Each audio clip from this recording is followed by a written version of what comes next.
On va attendre un petit 30 secondes, puis on va pouvoir commencer. Bonjour à tout le monde qui se joigne.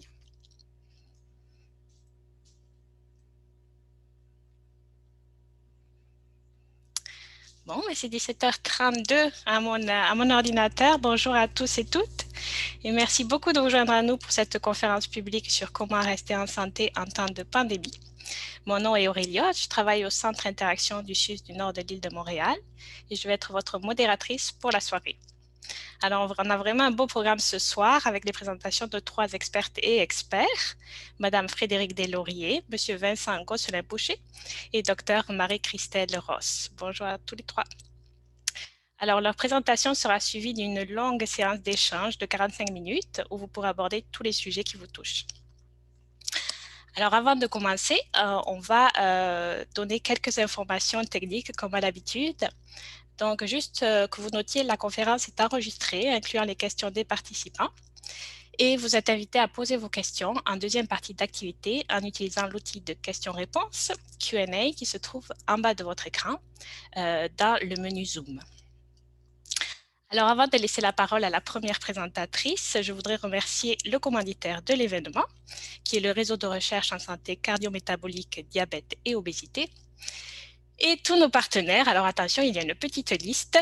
Le Centre de médecine comportementale de Montréal, l'étude iCare, la chaire de recherche du Canada en médecine comportementale, l'UQAM, l'Université Concordia, la stratégie de recherche axée sur le patient, le Réseau canadien pour la promotion et le changement des comportements de santé, et enfin le Centre intégré universitaire de santé et services sociaux du nord de l'île de Montréal. Donc, merci beaucoup pour votre patience. On va commencer sans plus tarder avec Madame Frédérique Deslauriers. Madame Deslauriers est étudiante au baccalauréat en psychologie à l'UQAM et elle travaille sous la direction de Dr Kim Lavoie au Centre de médecine comportementale de Montréal. Elle va nous présenter quelques résultats de sa thèse d'honneur sur les effets de la COVID-19 sur la vie des Canadiennes et des Canadiens ayant une maladie chronique. Je lui laisse la parole. Bonjour à tous, c'est un plaisir d'être avec vous ce soir. Donc, comme Aurélie a mentionné, je fais présentement ma thèse d'honneur sous la direction de Dr Kim Lavoie et c'est un plaisir d'être avec vous ce soir pour présenter, dans le fond, les impacts de la COVID-19 sur la vie des Canadiens ayant des maladies chroniques. Donc, je suis sûre que je vous apprends rien en vous disant qu'on vit présentement une pandémie.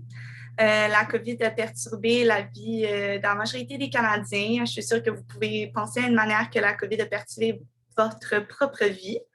Mais qu'en est-il des populations plus vulnérables, comme les gens ayant des maladies chroniques? Donc, on sait qu'avoir une maladie chronique est un facteur de risque pour la COVID-19 puisque ça augmente les probabilités d'avoir des complications s'il y a une infection.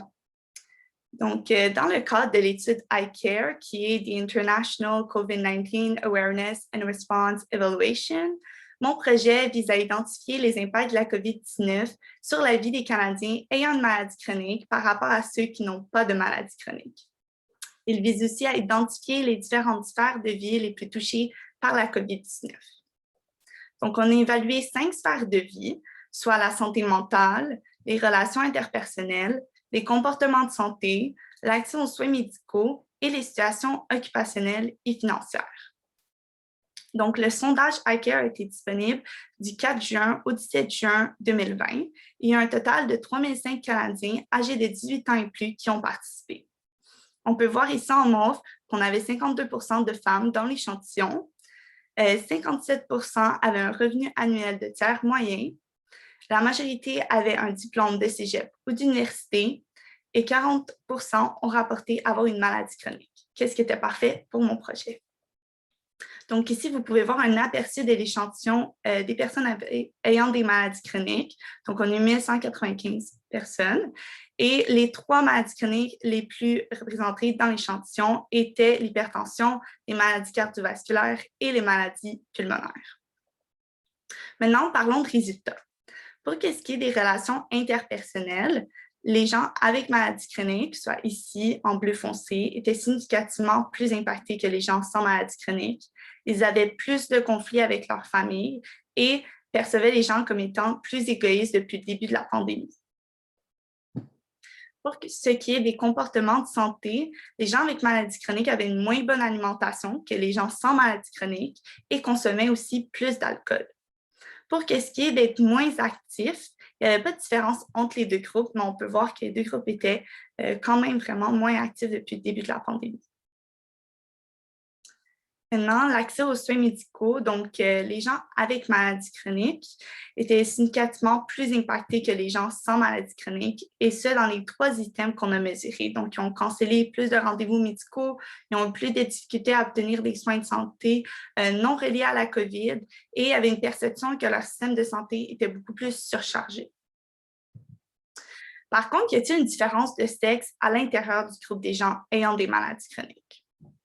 Donc, pour ce qui est de la santé mentale, les femmes avec maladie chronique, ici en rouge, étaient vraiment plus impactées que les hommes avec maladie chronique. Et ça, dans tous les items mesurés. Donc, elles étaient plus anxieuses, plus dépressives, se sentaient plus seules, isolées, plus frustrées, plus suspicieuses et méfiantes.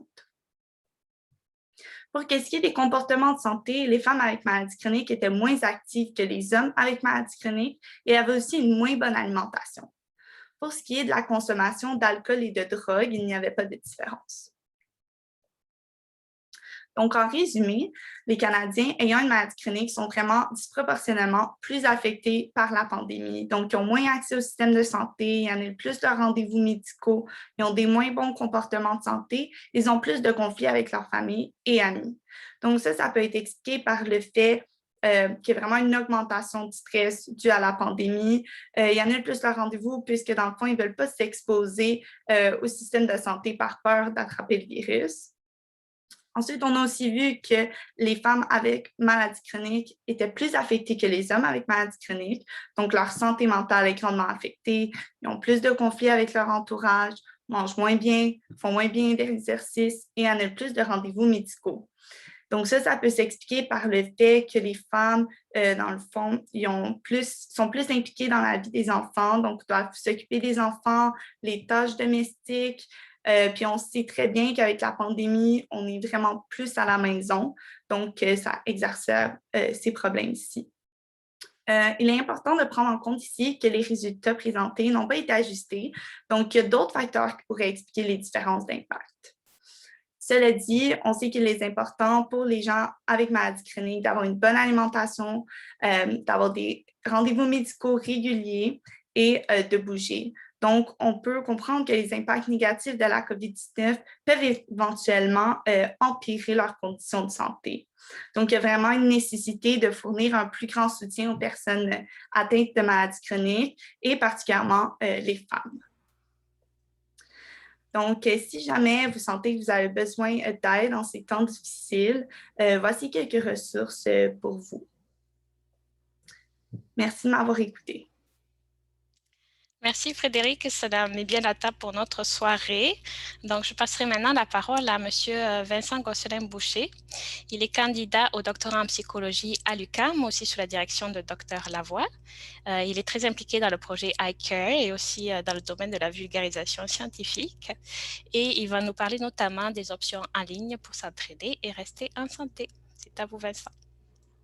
Merci beaucoup pour cette présentation. Donc, voilà. Donc, être actif durant la pandémie, les outils numériques à la rescousse.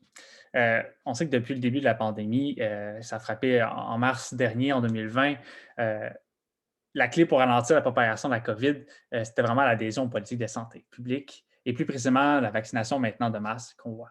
On sait qu'il y a eu des effets, par contre, sur l'adhésion de ces nombreuses politiques-là, que ce soit au niveau personnel, social, mais aussi sur nos routines. Donc, on a eu des changements de routine.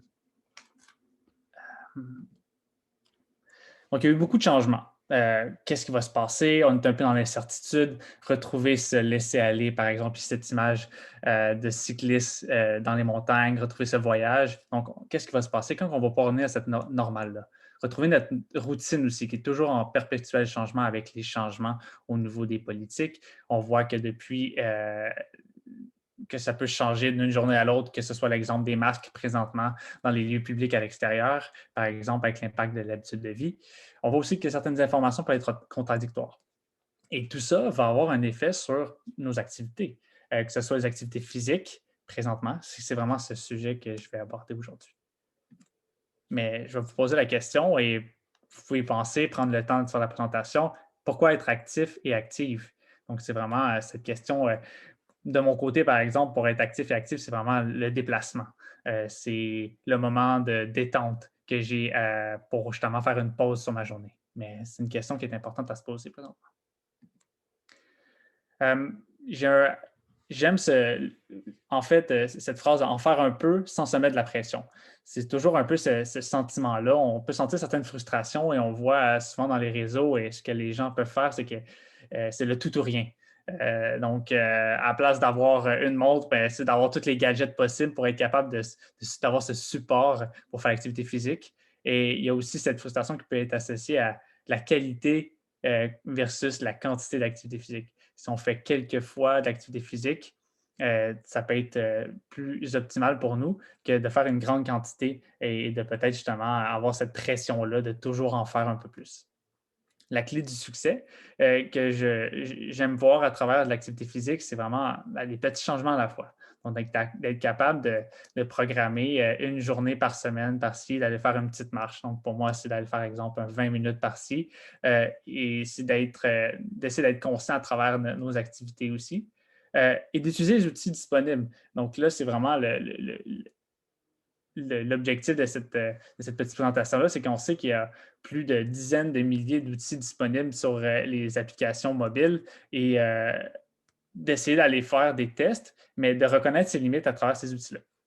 Puisque ces outils, en fait, vont fournir des guides, un support visuel, un support audio pour faire de l'activité physique, mais c'est de reconnaître aussi nos propres limites. Donc, si, exemple, c'est un guide qui veut faire des entraînements d'intensité très élevés, il faut être capable de reconnaître que ce n'est peut-être pas pour nous si on recommence à faire un entraînement et de peut-être commencer par quelque chose d'un peu plus ludique et facile, que ce soit, qui soit aussi en cohérence avec nos valeurs, puisqu'on veut faire notre motivation à être actif. Ici, je trouve ça important de juste vous montrer certaines recommandations de la Société canadienne de physiologie de l'exercice. Donc, c'est 150 minutes par semaine. Ils disent aussi que ce qui est important, c'est d'avoir un maximum de 8 heures par jour d'activité sédentaire. Donc, ça, c'est vraiment d'être, comme on l'est présentement, devant notre écran en train de regarder et d'avoir un maximum de 3 heures par jour d'utilisation d'écran de manière récréative. Donc, si on parle d'exemple Netflix, jeux vidéo ou d'être assis en train de vraiment rien faire. Mais moi, je trouve ça important de garder ce plaisir-là d'être actif. Donc, ce n'est pas nécessaire d'aller dans un niveau de compétition élevé comme ici les Jeux olympiques, mais que ce soit des activités physiques pour le déplacement, que ce soit aussi des activités qu'on aime, comme le yoga, qu'on peut faire avec son ordinateur portable, avec un coach live et avec en direct. Mais aussi, maintenant, c'est possible avec les applications mobiles, c'est de le faire avec des personnes qu'on apprécie, que ce soit des personnes, des coachs qu'on aime bien, mais que ce soit aussi avec un groupe de personnes. Là, ici, c'est une image d'entraînement de groupe, peut-être pas avec les restrictions présentement que ça va être d'actualité, mais je trouve ça important de pouvoir le montrer que c'est avec des personnes aussi qu'on apprécie que c'est important de faire notre activité physique. Comme j'ai dit précédemment, il y a vraiment beaucoup d'outils accessible. J'ai essayé de faire une recension un peu des applications sur les différentes plateformes et pas que c'est impossible, mais c'est plusieurs dizaines de milliers par exemple, module de recherche, que ce soit l'App Store, YouTube ou Google Play. Et vraiment, ça va être selon les spécificités de ce que vous cherchez, en fait.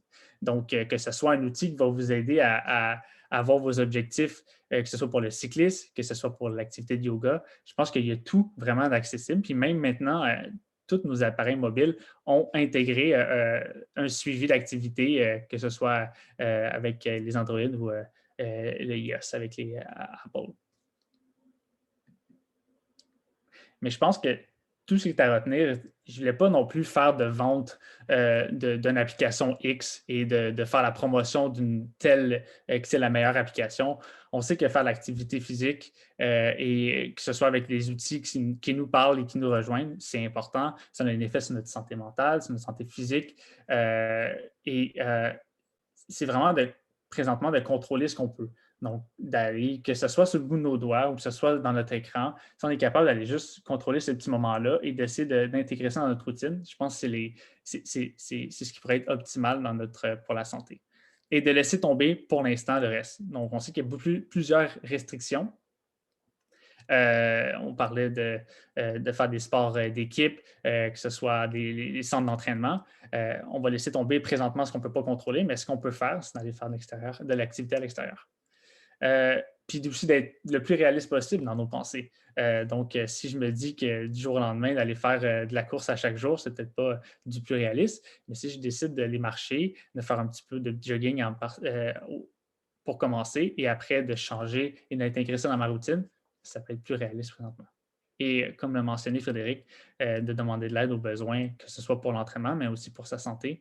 Et si on a besoin de ressources, c'est toujours une option. Puis Frédéric avait montré des belles options.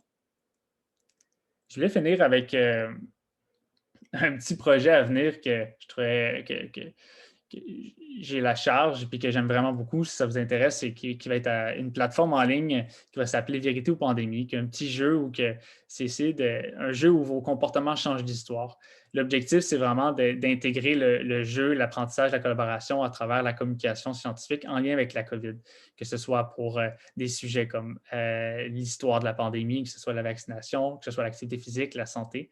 Donc, ça va être un jeu où les personnes vont pouvoir créer des équipes et avancer à travers ça et acquérir des connaissances. C'était juste une petite parenthèse pour finir ma petite présentation. Et je remercie vraiment l'équipe, vu qu'on est dans la même équipe, Frédéric, mais je remercie l'équipe au complet.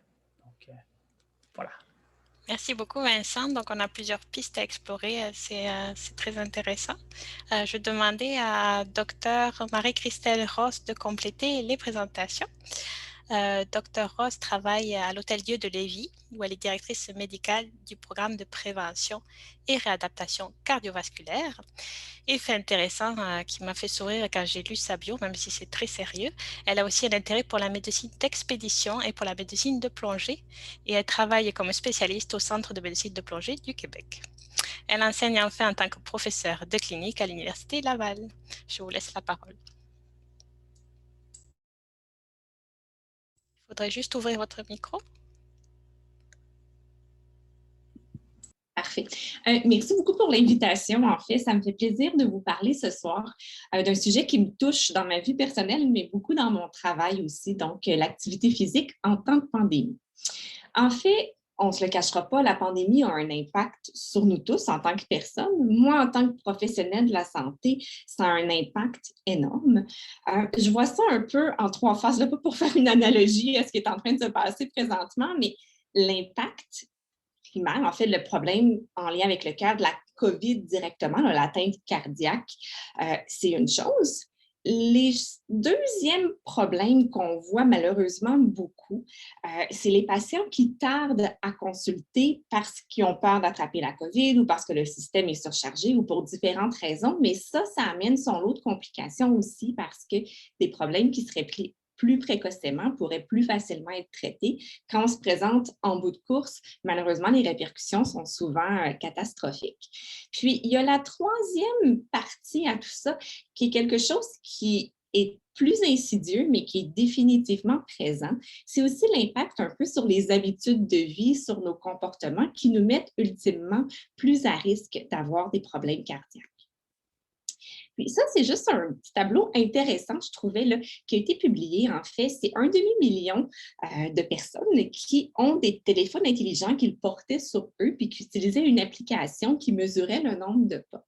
Puis, on a vu, là, les différentes lignes représentent différents pays, mais en mars 2020, on se rappelle, avec toutes les mesures de restriction puis tout ça, on a vu une diminution drastique du nombre de pas partout à travers la planète.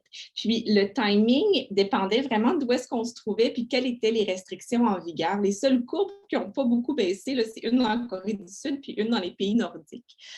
Mais on voit une diminution d'environ 30% du nombre de pas quotidiens, là, de façon quand même soutenue suite aux restrictions qui ont été entraînées par la COVID. Donc ça, moi, en tant que professionnelle de la santé, c'est quelque chose qui vient vraiment me chercher, qui me préoccupe beaucoup. Puis, tu sais, on parle d'activité physique. Oui, c'est bon l'activité physique, mais ça ne date pas d'hier qu'on sait ça. Ça, en fait, c'est Heberden qui est né à Londres au début du 18e siècle. Puis, c'est le premier à avoir décrit ce que c'était l'angine. Pour ceux qui sont peut-être un petit peu moins familiers avec l'anatomie cardiaque, puis tout ça, on a des artères sur le dessus du cœur qui apportent le sang qui vont nourrir le muscle cardiaque. Puis, s'il y a un rétrécissement d'une de ces artères-là, ça va entraîner, entre autres, ce qu'on appelle de l'angine, c'est-à-dire une sensation, souvent un serrement dans la poitrine.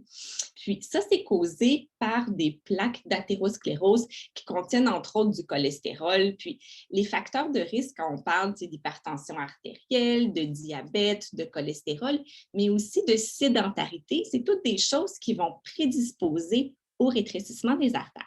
Puis, le fameux Heberden a été le premier à décrire que l'activité physique avait un bénéfice vraiment important sur le cœur. Il a décrit là, le cas d'un patient qui présentait de l'angine, puis qu'à force de scier du bois pendant 30 minutes tous les jours, soudainement, son angine est partie. Donc, il y a aussi une belle anecdote qui montre que l'activité physique, c'est vraiment bénéfique.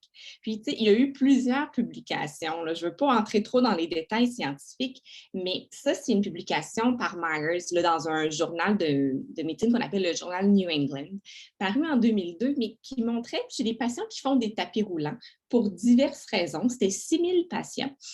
Des fois, les patients arrêtent parce qu'ils ont des douleurs dans la poitrine, ils peuvent arrêter parce qu'ils sont essoufflés, ils peuvent arrêter pour différentes raisons.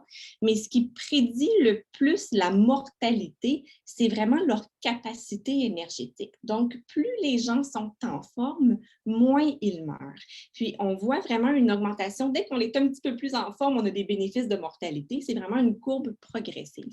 Puis, ça a été repris encore une fois là, dans plusieurs autres études avec des résultats similaires. Donc, la faible capacité fonctionnelle est un facteur de mortalité très, très important en soi, peu importe la raison.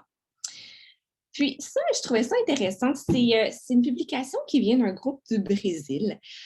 Au début de la pandémie, évidemment, avec les restrictions en place, on a vu que les gens étaient moins actifs. Puis ce groupe-là se sont intéressés à savoir pourquoi les gens sont moins actifs en temps de pandémie. Puis, les 3 choses qui ressortent le plus, c'est en fait une sensation de fatigue, de manque de motivation. On le sait, ça a un impact sur le côté psychologique que vous connaissez sans doute encore beaucoup mieux que moi, mais cet impact-là se traduit par une sédentarité accrue. Puis évidemment, bien, il y a moins d'endroits appropriés pour faire l'activité physique, l'équipement, l'espace, c'est tous des facteurs, ça qu'on ne peut pas contrôler, puis qui sont imputables à ce qui se passe dans le monde actuellement. Mais personnellement, j'étais un petit peu surprise de voir que la grande majorité des cas, c'était vraiment en lien avec un manque de motivation, puis une fatigue. Puis après ça, la question qui vient, c'est comment augmenter son niveau d'activité physique en tant que pandémie? Puis je pose la question, je vous la pose aussi parce que honnêtement, je n'ai pas la réponse parfaite, mais je vais vous donner quand même quelques pistes de solutions qui viennent un peu de ce que je vois avec mes patients là, au quotidien. Ça m'a juste fait sourire parce que la télévision semble malheureusement très populaire ces temps-ci. Pour faire un peu écho à mon collègue qui présentait avant moi, l'activité physique, c'est un continuum. Les recommandations canadiennes actuellement sont de faire 150 minutes d'activité physique par semaine au minimum. Mais ça dépend un peu d'où on part. Tu sais, si moi, dans mon bureau, j'ai un patient qui est très sédentaire, qui ne fait pas d'activité physique du tout, si je lui demande de faire 150 minutes, c'est beaucoup trop gros à imaginer. Les chances qu'il s'y mette sont très, très faibles. J'aime mieux le voir comme un continuum, surtout dans les temps actuels.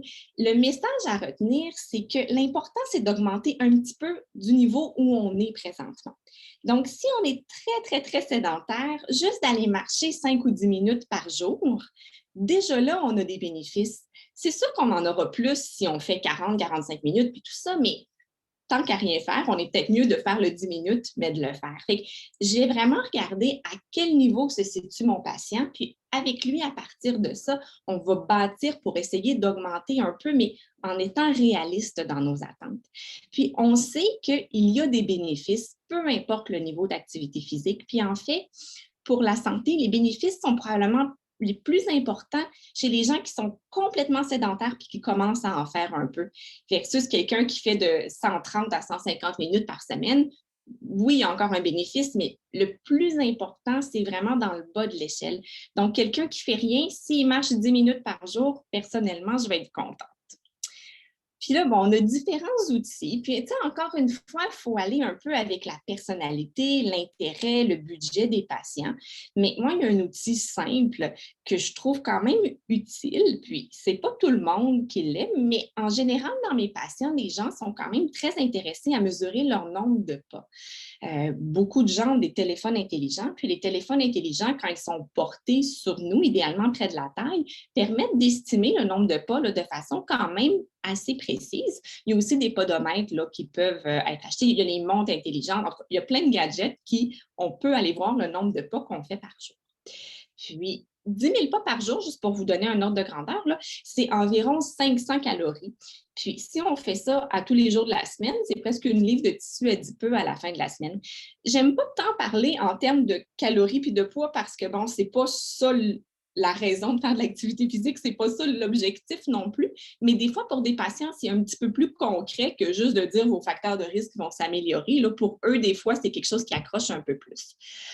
Puis pour savoir où on part, en fait, on vise idéalement 10 000 pas par jour, mais encore une fois, souvent, ce que je vais faire, c'est que je vais dire à mes patients, regardez combien vous en faites dans votre vie normale, puis on va partir de ça, puis on va augmenter tranquillement. Parce que de viser un nombre, je trouve ça très arbitraire quand je ne connais pas le patient puis ses habitudes de vie. Puis des fois, à vouloir viser trop haut, on décourage tout le monde parce que pour eux, ce n'est pas réaliste.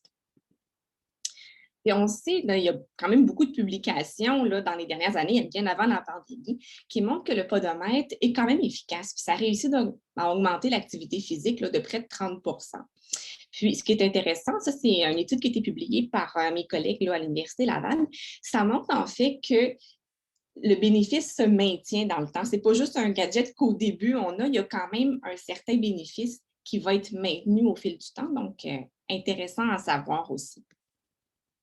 Puis, une autre chose que je dis à mes patients, l'activité physique, c'est une chose, dans le sens d'aller faire du sport, aller marcher, aller bouger, mais la sédentarité, c'est-à-dire le fait d'être inactif, assis sur sa chaise ou dans son divan, c'est un autre problème.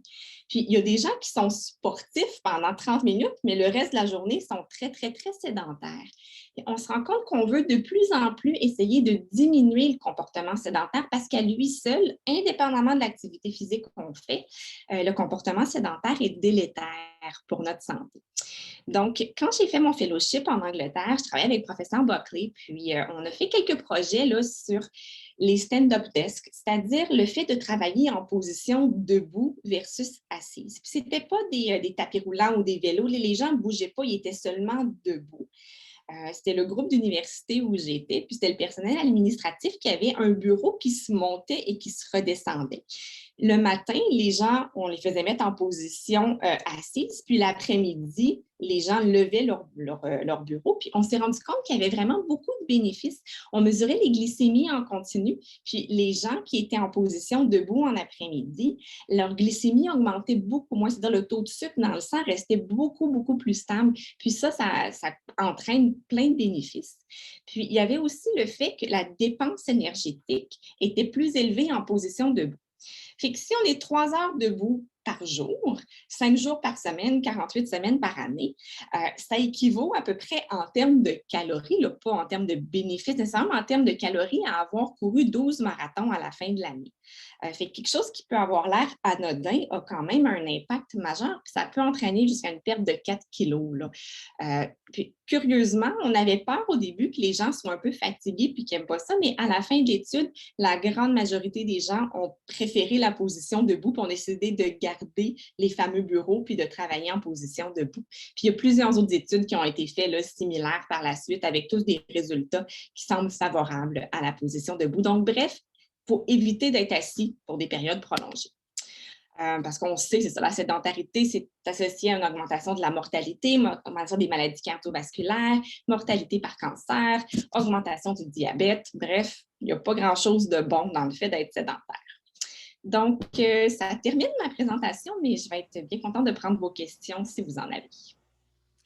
Merci beaucoup, Dr. Ross. Donc, beaucoup de choses à considérer. Je pense que je vais me lever pour finir la séance. Ça va me faire du bien. On va donc passer à notre séance de questions jusqu'à peu près 19 heures. Et on a déjà quelques questions qui sont rentrées. Une première pour Vincent. Comment est-ce qu'on peut choisir une application pour l'activité physique? Est-ce que tu as des petites pistes pour nous?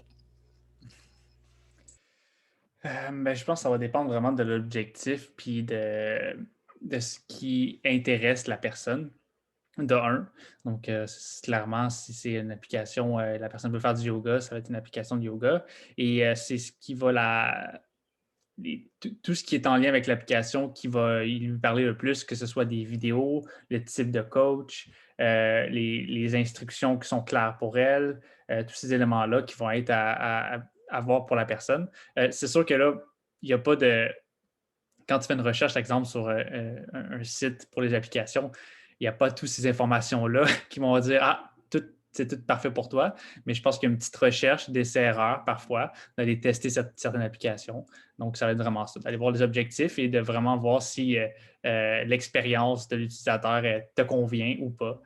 Puis, tu sais, des fois, c'est des applications, mais des fois, ça peut être aussi simple que de juste aller voir des vidéos YouTube. Il y a des coachs, des personnes accréditées qui font des entraînements comme ça qui sont vraiment bien puis qui peuvent être aussi motivants que d'avoir une application aussi. Merci Vincent. Je vais juste rappeler à nos participants qu'ils peuvent écrire toutes leurs questions en utilisant l'outil de Q&A qui se trouve en bas de leur écran. Ce sont les petits icônes de bulles de bande dessinée. On passe déjà à une prochaine question pour Dr. Ross. Est-ce qu'il vaut mieux augmenter notre activité physique ou réduire notre temps de sédentarité si nous avons besoin de choisir? Très intéressant comme question, puis je pense que ça ouvre un débat, en fait, Kim. Je pense qu'il faut revenir un peu, c'est quoi l'objectif du patient, puis quel bénéfice il veut en tirer, puis qu'est-ce qui est réaliste aussi. Je vous dirais que dans mon expérience, les gens qui se mettent à faire de l'activité physique ont souvent des bénéfices secondaires qui vont en découler. C'est souvent au niveau de l'estime de soi, au niveau du moral, ça a beaucoup d'effets positifs, mais ça nécessite quelque chose de plus demandant initialement pour commencer. Moi, j'ai un petit penchant pour ça parce qu'on a beaucoup de données dans la littérature, mais en même temps, je vais toujours revenir à ce qui est réaliste pour mon patient. Puis, si c'est de diminuer la sédentarité, ben c'est déjà une grande, grande, grande étape. Parfait, donc une approche à petits pas. Une question pour Frédéric. Donc, dans votre présentation, 40% des femmes atteintes d'une maladie chronique étaient des travailleurs de la santé, contre 28% des hommes. Wow! Dans quelle mesure est-ce que cela contribue aux impacts négatifs chez les femmes par rapport aux hommes? Oui, dans le fond, je pense qu'on sait que les travailleurs de santé ils ont vécu beaucoup de choses durant la dernière année et je pense que c'est probablement ces gens-là qui ont été vraiment plus impactés par la pandémie. Ça peut vraiment les affecter au niveau de la santé mentale, mais aussi par rapport à la façon, le temps qu'ils ont. Donc, c'est certain que le fait que l'échantillon, il y avait beaucoup de femmes avec des maladies chroniques qui étaient travailleurs de la santé, je pense que ça se reflète beaucoup dans les résultats. Donc, ça explique pourquoi une grande partie des femmes étaient beaucoup plus impactées parce que c'est un gros fardeau, ils ont beaucoup plus de responsabilités, où ils vivent aussi beaucoup plus de stress relié à la COVID, l'exposition des milieux hospitaliers. Je pense que ça vient avec un gros fardeau ces temps-ci. Merci. Oui, en effet, c'est inquiétant. Une question plus générale. Est-ce qu'il y a des inquiétudes concernant l'exercice chez les personnes qui ont une maladie cardiaque et qui ont eu la COVID-19? Est-ce que vous avez des pistes de réponse là-dessus? Oui, je peux m'avancer un peu. En fait, oui, il y a des inquiétudes, puis il y a beaucoup d'inconnus aussi. Actuellement, on sait que la COVID va causer une inflammation au niveau du muscle cardiaque, du myocarde, pas dans tous les cas, mais ça peut causer une inflammation. Puis cette inflammation-là, si jamais on faisait de l'activité physique, peut théoriquement, c'est beaucoup de théorie, là, mais il y a un risque de faire une arythmie. Donc, on est très préoccupé par ça. Il semble que quand les cas de COVID sont sévères, l'atteinte cardiaque est plus importante, mais il y a quand même des cas décrits dans la littérature de gens qui étaient très peu symptomatiques de la COVID. Puis quand on faisait des imageries par résonance magnétique, on voyait quand même de l'inflammation. C'est vraiment du cas par cas, puis tu sais, c'est à vérifier avec le médecin qui vous a soigné par rapport à vos particularités personnelles. Mais en général, pour les 2 premières semaines après un épisode viral tout court, encore pire avec la COVID, mais je vous dirais n'importe quel virus significatif, on ne devrait pas faire d'activité physique intense. C'est correct de marcher tranquillement puis de vaquer aux occupations quotidiennes, mais de faire de l'activité physique ou de faire du sport, on devrait attendre un bon 2 semaines. Puis dans les cas plus sévères, là, ça va même jusqu'à 1 mois. Puis il y a des cas décrits dans la littérature d'atteinte plus prolongée. Fait que c'est vraiment du cas par cas, mais oui, surtout pour les 2 premières semaines, je pense qu'il faut y aller très mollo. Docteur Ross, tant que vous y êtes, une question vraiment bien plus spécifique. Est-ce que vous croyez que l'utilisation d'une station debout est préférable en après-midi, tel que vous l'avez présenté, ou c'est aussi bénéfique en matinée? Est-ce qu'il faut choisir notre horaire dans la journée?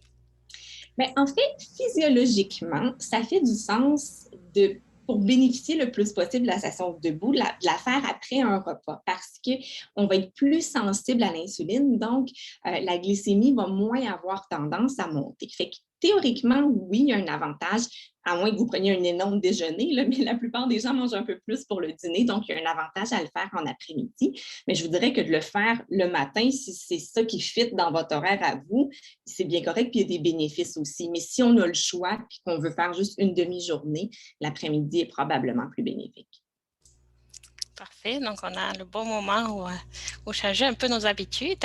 Une question pour Vincent, de quelqu'un qui vous connaît bien. Vous êtes donc un coureur d'élite, apparemment, ce que je ne savais pas. Est-ce que le fait de porter le masque en courant, est-ce que ça vous empêche de respirer? Est-ce que c'est quelque chose qui vous pose des problèmes? En toute transparence, avec ma pratique de la course à pied, je n'ai pas porté le masque en courant. Donc, j'ai pas couru à l'intérieur ou sur une piste d'athlétisme où il y avait beaucoup de personnes. Donc, souvent, je vais courir dans la rue, quoi que ce soit. Donc, je ne pourrais pas répondre. J'ai vu beaucoup de personnes, par contre, courir sur le masque en entraînement ou même en course dans le milieu élite national, international.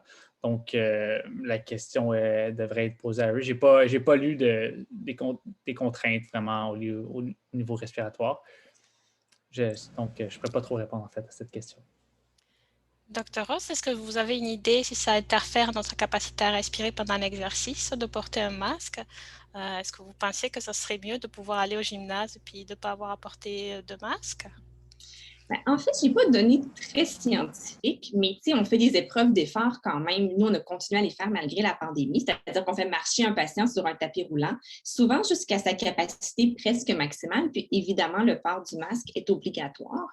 La plupart des patients, j'ai la chance d'avoir une épreuve d'effort antérieure pour comparer, puis je ne vois pas de différence significative.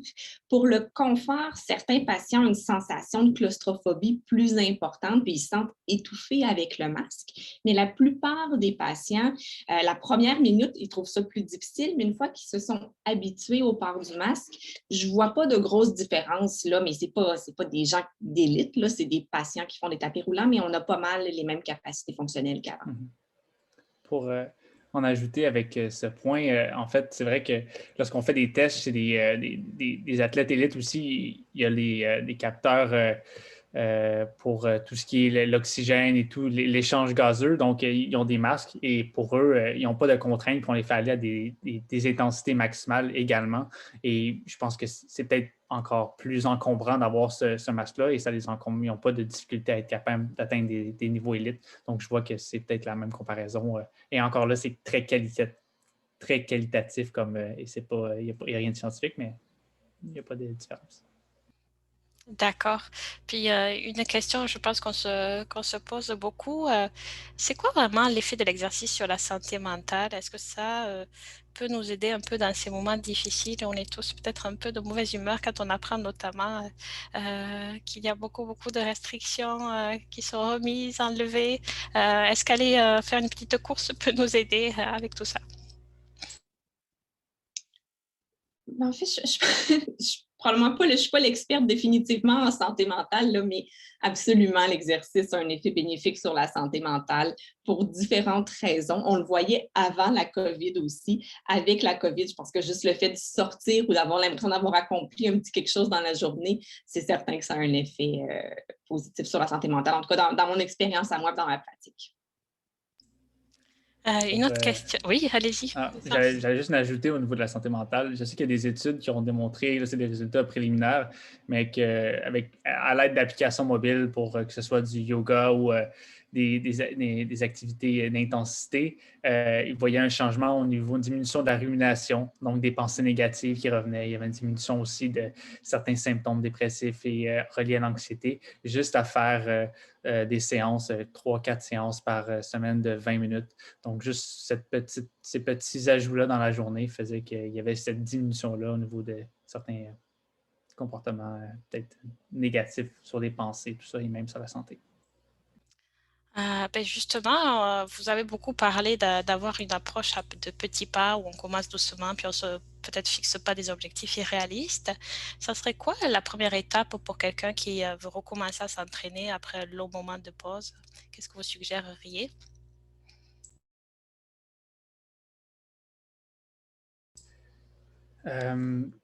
C'est certain que ça va être spécifique à l'activité et à la personne. Donc, un peu comme que Dr. Ross l'a bien dit, ça va être selon l'objectif de la personne. Est-ce que c'est de réduire sa sédentarité ou c'est d'être plus actif? Si, exemple, c'est pour être plus actif et la personne aime vraiment, elle aimerait ça aller marcher, être à l'extérieur. Donc, c'est aller marcher peut-être. On commence par quelques minutes et après ça, on peut aller un peu plus longtemps. On peut peut-être essayer la course s'il faut, d'autres sports plus de glisse, que ce soit patin à roulier, le vélo, bref, ça va être selon la motivation et le désir de la personne. Mais c'est d'y aller sans commencer avec 5 fois semaine, mais d'y aller étape par étape. Puis justement, parce que sinon, les personnes, la motivation va diminuer et ils vont perdre la confiance parce qu'ils vont voir qu'ils vont être plus fatigués puis qu'ils vont être moins capables d'atteindre des objectifs qui vont être irréalistes. En effet, une autre question assez générale. Est-ce que vous pensez que la pandémie a eu des répercussions négatives plus importantes sur le traitement de certaines maladies ou de certaines conditions que d'autres? Parce qu'il y a des gens qui sont en plus grande difficulté que d'autres quand on pense à certaines maladies peut-être chroniques.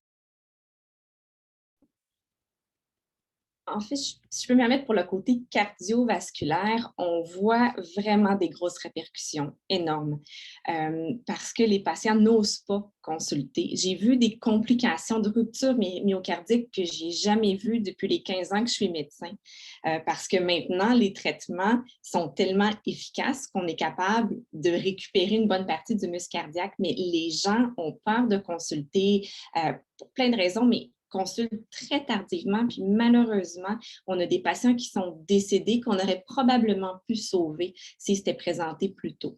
Ça cause beaucoup d'anxiété aussi. Mes patients qui ont des cancers, puis tout ça, il y a une grosse composante d'anxiété qui vient se rajouter. Puis oui, la prise en charge, si on essaie de faire de la télémédecine, mais la plupart des patients sont quand même satisfaits, puis je pense que ça répond en partie aux besoins, mais le réseau est surchargé présentement, puis définitivement que je crois que la qualité des soins, malheureusement, subit les conséquences de la pandémie. Oui. Une autre question, est-ce qu'on sait s'il y a un lien direct entre la santé cardiaque et le niveau de sédentarité? C'est-à-dire, par exemple, si un sédentaire passe à 6 000 pas par jour ou un chiffre tel que celui-là, est-ce qu'il verrait un bénéfice en temps de pourcentage sur sa santé cardiaque? Est-ce qu'on peut faire ce lien-là? Oui, en fait, il y a plusieurs liens qui sont faits. L'étude qui a été méthodologiquement qui est citée souvent, c'est quand on augmente notre capacité fonctionnelle de 1 mètre.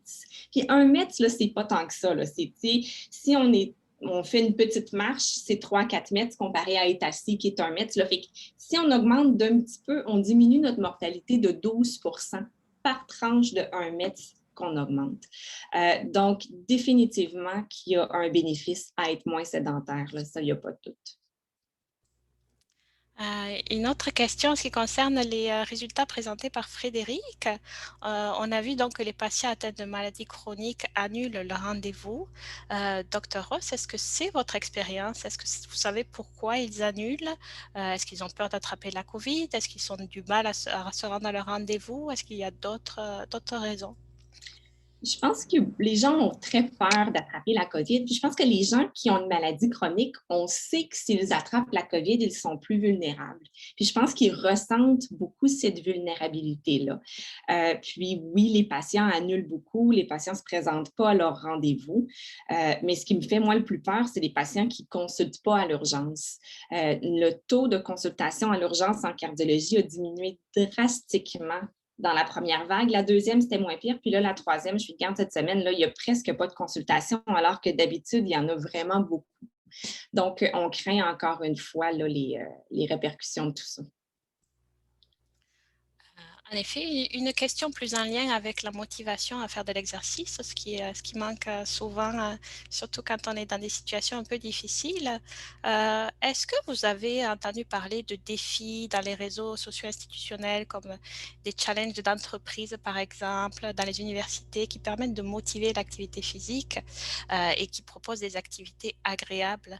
Est-ce que vous avez des pistes pour que ces défis soient plus réalistes puis que ce soit plus efficace pour motiver les gens? Participez-vous vous-même à ce genre de défi? Je sais qu'il y en a un dans mon SUS en ce moment.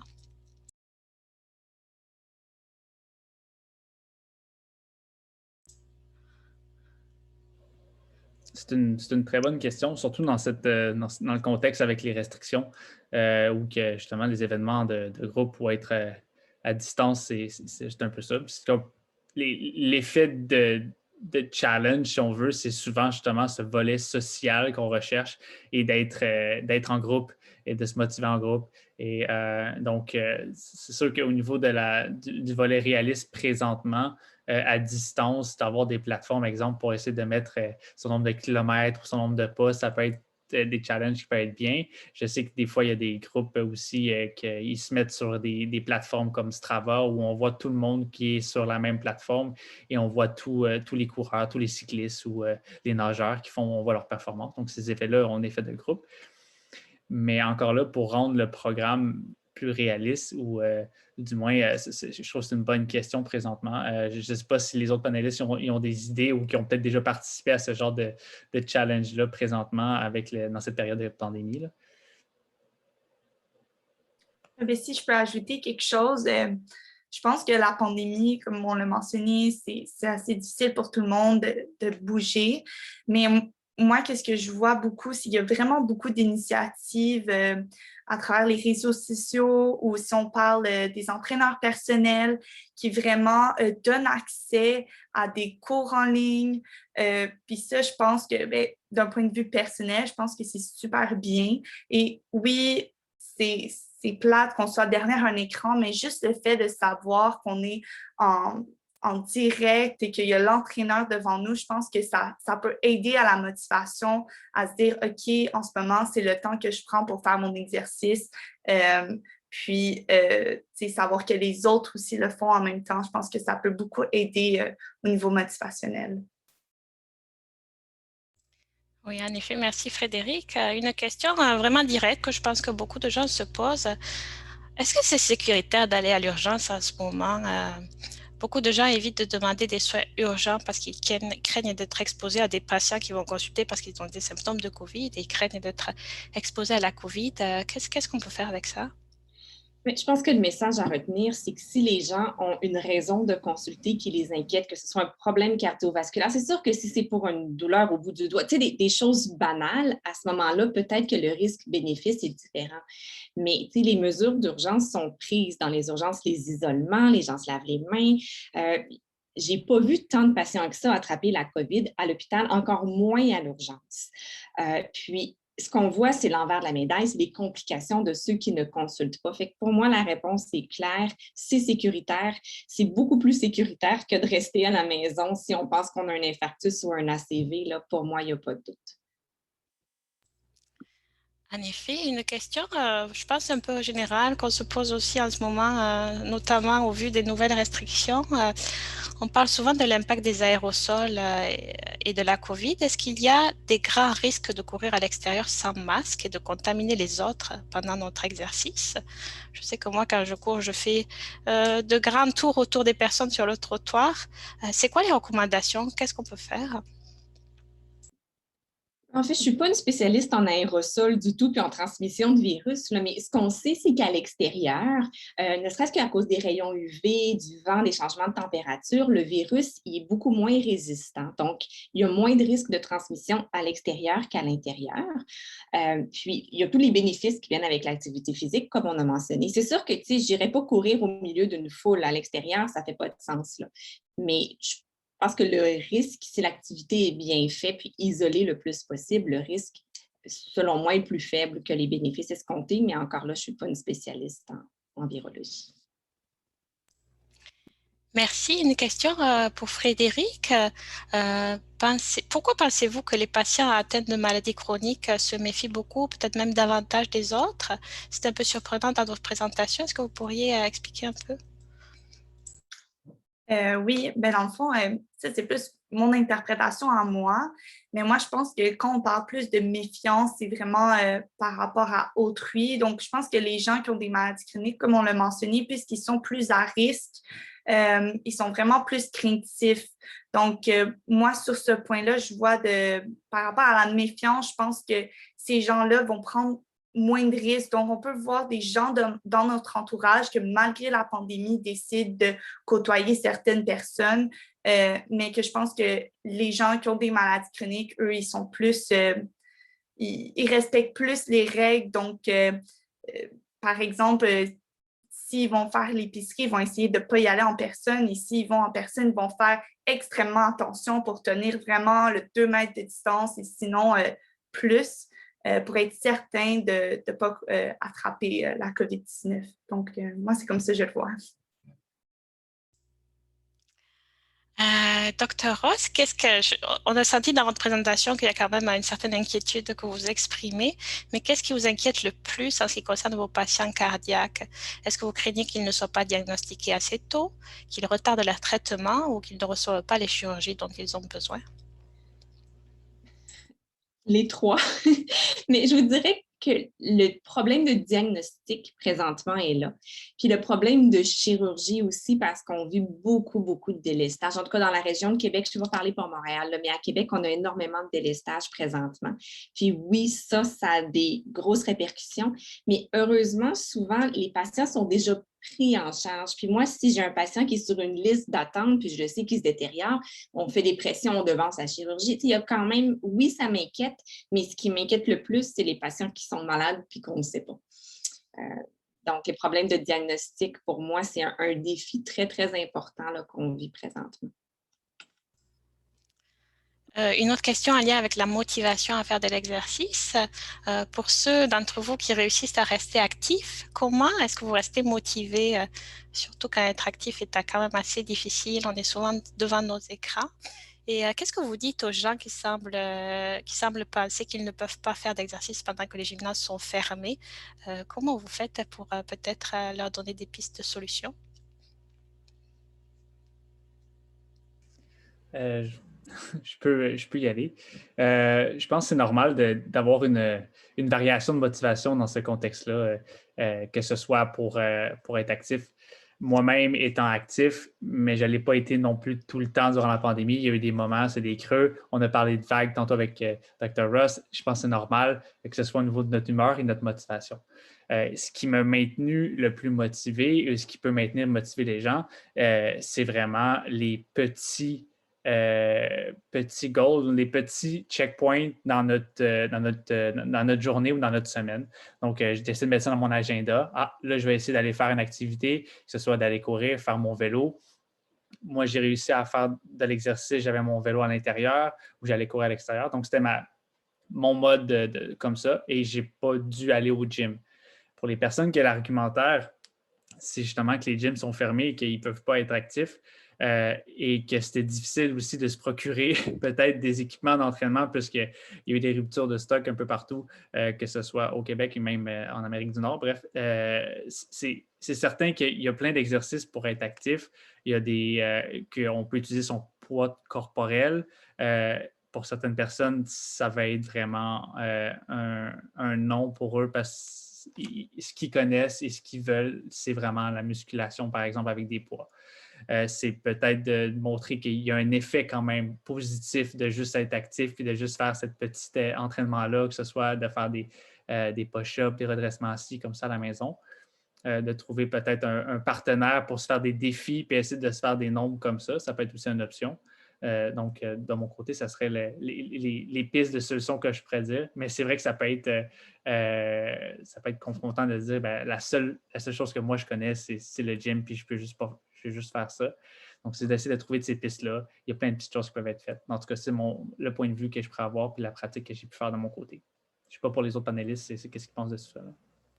Je suis complètement d'accord. Puis moi, ce que je dis aux patients, sans vouloir avoir la froide ou quoi que ce soit, mais quand leur réponse, c'est « Oh, j'ai pas pu m'entraîner parce que le gym est fermé », je comprends, mais en même temps, je leur fais comprendre que c'est pour eux qui font l'exercice, c'est pas pour moi. Puis je suis là pour les aider à trouver un plan B, puis leur donner des pistes, mais ultimement, j'essaie de leur faire comprendre le bénéfice pour eux, parce que quand les choses vont mal, je pense que c'est facile de trouver une excuse, puis ça nous donne une raison de ne pas y aller, puis je l'ai utilisé moi-même. C'est vraiment pas un reproche, mais c'est ça. Je pense que j'accepte pas vraiment d'excuses de la part des patients parce que c'est pas pour moi qu'ils le font, c'est pour eux, puis j'essaie de leur faire comprendre ça.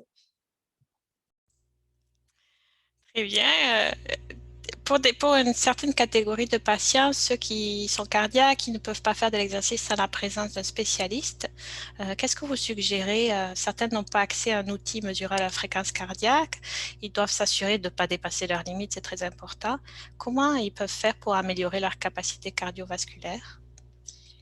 En fait, dans ma pratique, j'ai pas beaucoup de patients qui ne peuvent pas faire d'activité physique sans spécialiste. C'est une minorité, puis on entraîne tous les patients post-infarctus, post-ACV. Donc, pour moi, la plupart du temps, il y a quelque chose à faire. C'est vraiment, mettons, les patients qui sont en attente imminente d'une chirurgie cardiaque, où là, bien évidemment, on ne les entraînera pas à la maison. Là. Mais pour les autres, il y a des outils pour estimer un peu le niveau d'activité physique.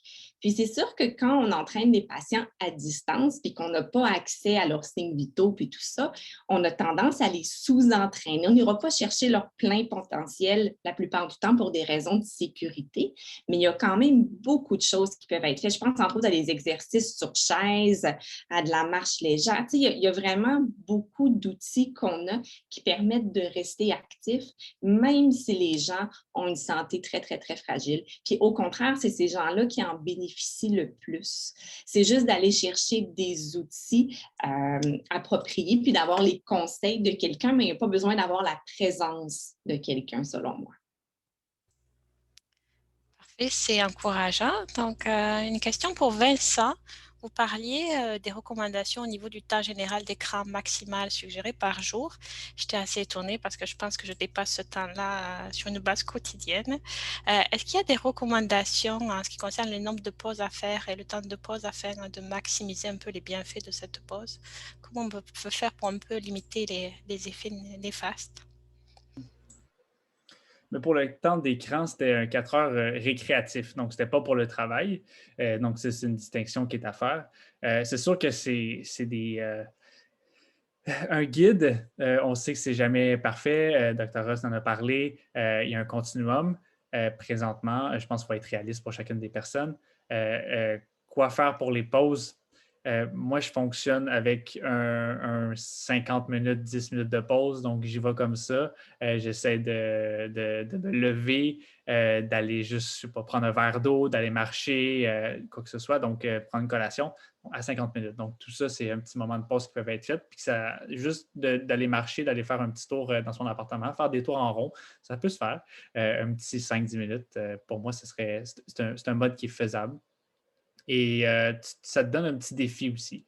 Donc, pour mettre en parallèle dans un processus de rédaction présentement avec la thèse, je pense que c'est optimal parce que sinon, je perdrais des fois certains focus. Puis c'est comme ça que je fonctionne avec avec la thèse. Puis si c'est possible pour le faire, si ce n'est pas un cours ou des sessions de travail de plus de 2 heures de suite, je pense que 50 minutes, c'est une bonne idée.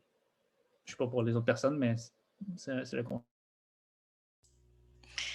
Alors, je vais essayer de mettre ça en pratique. Une question sur le vaccin. Je pense que beaucoup d'entre nous se posent des questions, beaucoup de questions entourant la vaccination. Quelqu'un nous demande si le fait de faire de l'exercice avant d'être vacciné va atténuer l'efficacité du vaccin. Est-ce que c'est prouvé? C'est quoi le mécanisme qui pourrait être en jeu là-dedans? Je suis désolée, c'est pas une littérature que je connais, fait que je me prononcerai pas, je connais pas ça. Alors, ça va être un sujet de recherche qui va être lancé par un de nos participants aujourd'hui. Merci beaucoup de votre question. Puis, on va passer à une prochaine question, puis on va espérer pouvoir vous répondre par écrit par la suite quand le petit enregistrement va être mis en ligne. Une autre question. Quel a été votre moment d'activité physique le plus mémorable en ces temps de pandémie? Est-ce que vous avez des petits succès à nous partager ou des petits bonheurs qu'on pourrait peut-être reproduire?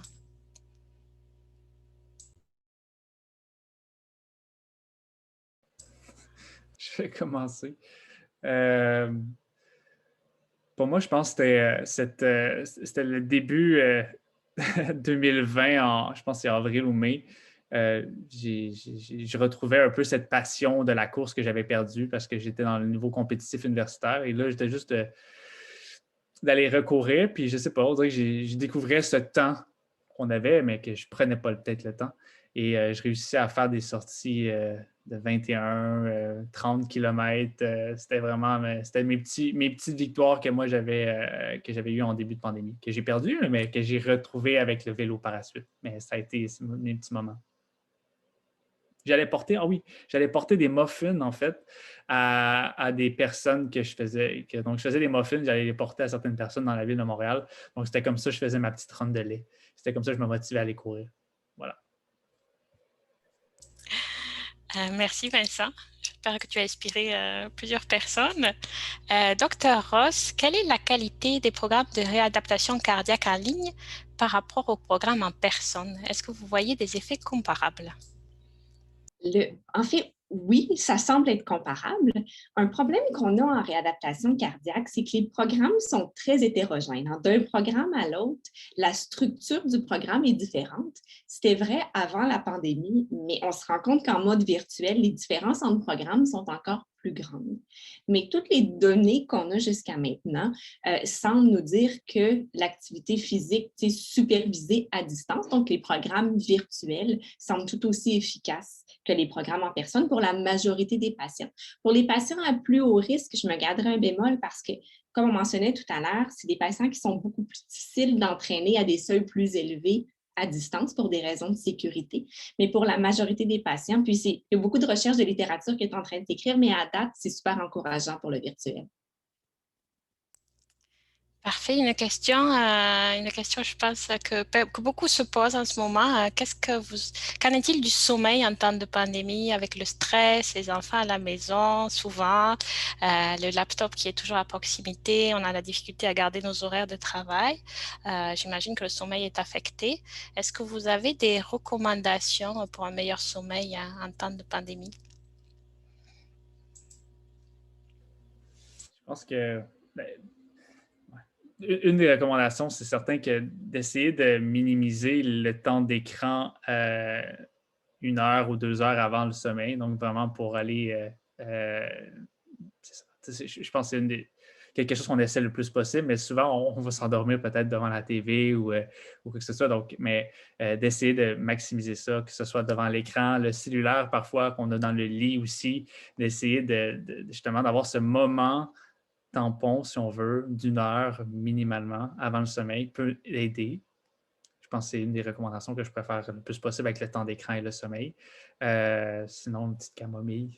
Mais non. Mais je veux dire, il y a des petits trucs comme ça personnels pour retrouver cette routine-là aussi de sommeil qui peut nous aider parfois. Donc, ce serait un conseil de mon côté. Pour enchérir sur ce que Vincent dit, Ben moi, personnellement, ce qui m'a beaucoup aidé en temps de pandémie, c'est vraiment d'avoir un horaire. Donc, c'est sûr que ça peut être difficile, mais essayer de tout le temps aller se coucher aux mêmes heures et de se réveiller aux mêmes heures. Donc, d'initier cette petite routine. Mais je suis totalement d'accord avec Vincent. Le fait aussi d'arrêter les écrans un peu avant le sommeil, je pense que ça a des bienfaits. En effet, c'est de bonnes pistes. Une question qui inquiète certainement beaucoup de personnes. Vous mentionniez que beaucoup de patients hésitent à consulter pour leurs conditions médicales. Est-ce qu'il y a aussi une bonne proportion de patients que vous connaissez qui désirent avoir un rendez-vous, par exemple un cardio ou pour d'autres types de maladies, et qui n'arrivent pas à avoir des services en ce moment? La difficulté, en fait, c'est une très bonne question à laquelle je n'ai pas de réponse précise parce que les délais d'attente diffèrent vraiment beaucoup d'une spécialité à une autre, mais aussi d'une région à une autre. Nous, en cardiologie, tous les problèmes qu'on considère potentiellement urgents sont traités quand même en priorité. On reçoit les demandes de consultation, puis il y a un cardiologue de l'équipe qui lit consultation par consultation pour prioriser ceux qu'on croit qu'il y a peut-être quelque chose de plus sérieux derrière ça. Fait que je pense que les patients qui en ont vraiment besoin, le service est là, mais pour les consultations qui sont moins urgentes, bien là, je pense que les délais augmentent vraiment beaucoup. Puis je suis consciente que ça dépend d'une région à une autre, d'un accès à un médecin de famille ou non. Donc, Parfait. Une question en ce qui concerne les enfants qui se retrouvent souvent à la maison parce qu'ils sont en isolement préventif, ou parce qu'ils ne peuvent pas faire leur activité physique habituelle à l'extérieur. Est-ce que les applications sont un bon choix pour les motiver, pour les faire bouger, ou est-ce qu'on devrait les éloigner des écrans qui regardent souvent toute la journée?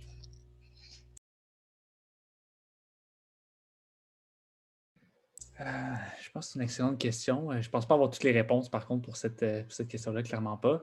Je veux dire, si ça peut être un outil pour les motiver, pourquoi pas?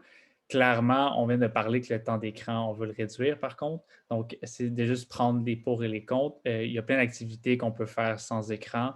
Si c'est juste un écran pour donner des guides ou pour donner des idées, oui, on le consulte, puis après, on peut aller faire l'activité qui n'est pas sur l'écran, c'est parfait. Je pense que ça pourrait être une belle option. Mais sinon, je n'ai pas d'autres pistes pour ça, puis je n'ai pas non plus la connaissance de la littérature là-dessus. Parfait. Une autre question qui vient de rentrer. Quelles activités suggéreriez-vous aux personnes âgées qui veulent rester actives, mais qui veulent minimiser leur contact avec les autres? Quel serait un bon choix?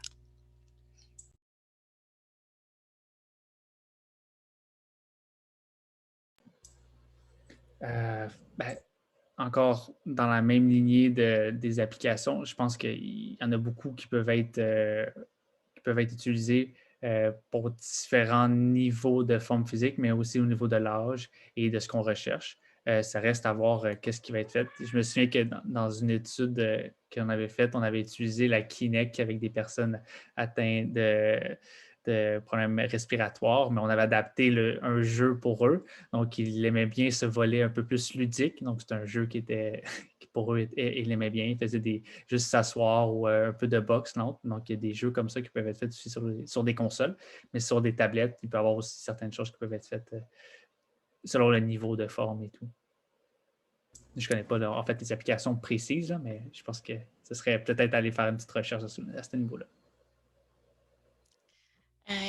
Qu'en est-il d'aller nager dans les piscines couvertes? On nous demande, ça semble un peu contre-intuitif, ça semble être un bon endroit pour attraper la COVID, on est à l'intérieur, les gens évidemment dans l'eau n'ont pas de masque.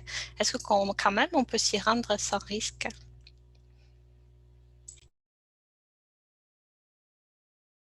Des questions difficiles ce soir. Ben, c'est juste que présentement, je pense que certains centres de natation sont fermés, en fait. Je sais qu'ils ont été ouverts quelque temps.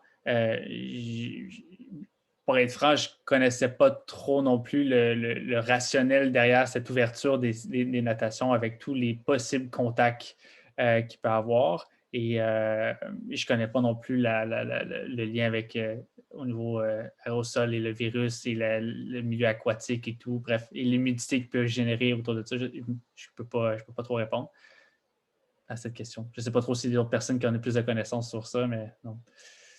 Donc, voilà. On va faire nos petites recherches après ce webinaire. Merci beaucoup aux gens qui ont posé les questions. C'est très stimulant. Je pense qu'on est arrivé à la fin de notre liste de questions. Donc, ça serait maintenant le moment de clore notre activité. Je parle à mon nom en disant que j'ai appris beaucoup de choses. Je n'étais pas du tout une spécialiste du contenu que vous avez présenté. Puis, j'ai des petits trucs pratiques que je vais mettre en action dès demain, dont rester debout en travaillant. Merci beaucoup à toutes et à tous pour cette discussion stimulante, pour les questions du public. J'espère que vous aussi, vous avez eu quelques petits trucs pour prendre soin de soi en ces temps difficiles. Merci tout spécial à nos présentatrices et présentateurs et à notre commanditaire, le réseau CMDO. Donc, je vous souhaite une très bonne soirée, puis j'espère vous retrouver à un autre moment dans une activité du réseau. Bonne journée. Bonne soirée plutôt. Merci à tous.